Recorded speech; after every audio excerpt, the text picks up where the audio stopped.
What's going on, brothers and sisters?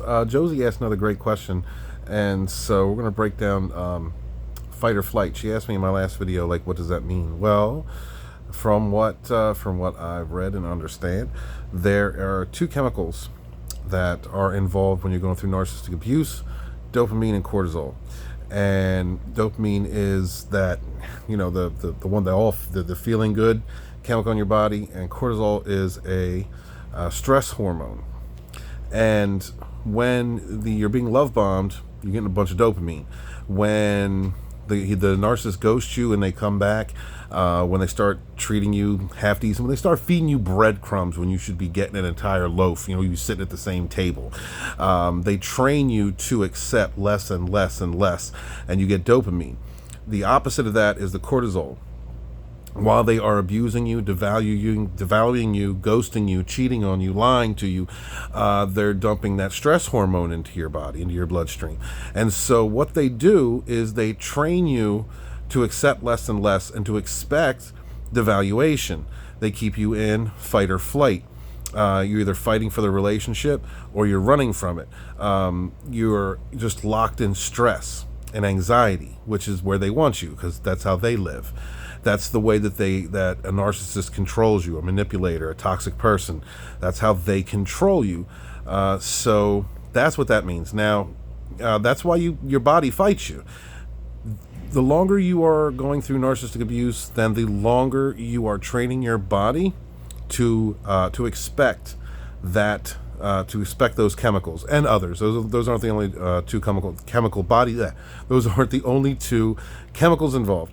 But your mind also gets trained, to expect those things. See, when you're trying to get rid of addictions, when you're trying to retrain your mind, right? If you've thought in a certain way, if you've been a depressive person, if you are very gluttonous, if you are a negative person, there are chemicals that you train your body to accept or to expect because of the way that you're thinking, and the neural pathways that dump those peptides into your bloodstream through your hypothalamus. When your cells divide as you get older, like as they go through cellular division, they create more receptors for depression, anxiety, whatever it is, less and less for vitamins, minerals, and the good stuff, and more for emotional, for neuropeptides. So the longer you've been through narcissistic abuse, then the more your body expects those things. There's also the spiritual aspect of it. So if you're when you are with someone, when you're sleeping with someone, when you're thinking about them, there's a psychic connection. There's a spiritual connection between you are exchanging energies. That's what lovers do. They exchange energies. When you are exchanging energies with a narcissist, you are feeding them and they are giving you toxicity. It's like you're giving them a glass of pure water and they're handing you back the most toxic soup, and you're drinking each other's energy. And if they're sleeping with other people, which is what happened with my ex-narc, like if they're cheating on you and sleep with a bunch of people, you're also exchanging energies with them. It literally changes who you are energetically because of that. So also the hoovering. So because of that energy exchange, when you're going through the hoovering, when they're just watching you from afar or smearing you, talking shit about you but ignoring you, that's a psychic attack. There's a degree of psychic attack that happens there because their energy is still focused on you. Their third eye is still focused on you.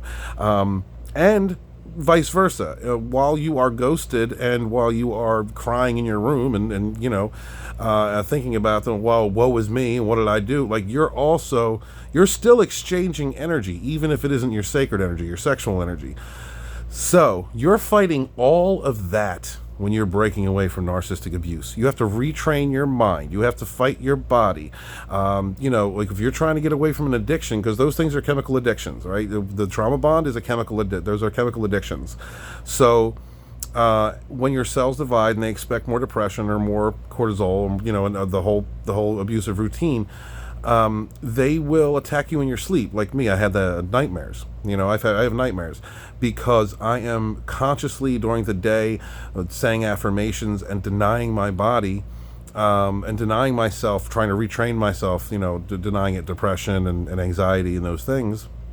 Uh, so your body will send little signals up into your brain, into your subconscious, especially when you're sleeping, and it'll say, "Hey, we need this. We need this anxiety. We need this depression. What's going on? We're not getting fed," and that'll come to that'll come to the seat of your brain, where you are, the conscious part of you, the decision making part of your brain, and that's where you have to stop it. But even like I said, even if you do then. It'll attack you in your sleep. It'll come at you in your weak moments. Your body will literally send those messages to your brain, and your brain will create memories and instances in order to mimic what it needs to create for your hypothalamus to dispense the chemicals that it needs. And like I said, energetically, you're also dealing with that. All three things, all three of those levels of yourself are all connected. So that is why you have good days and bad days when you're recovering from narcissistic abuse, because you're fighting your mind, body, and soul. You're all three of these things. And you are still, even if there is no contact, you are still under attack. That narcissist, unless you have truth bombed the living Evan shit out of them, unless you've devalued, exposed them, come at them in every way, and made them just go, I can't even handle their name, they're going to continue. That psychic attack, that psychic connection is still going to be there. So that's why you feel the way you feel. Don't feel bad.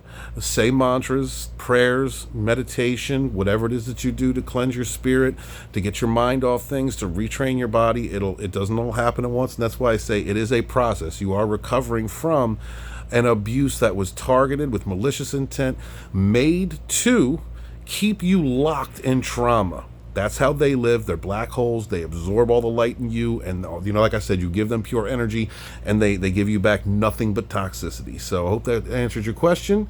I'm going to go back to playing my video games now. Be good to yourself. Be good to each other. And never again suffer those fools. Run.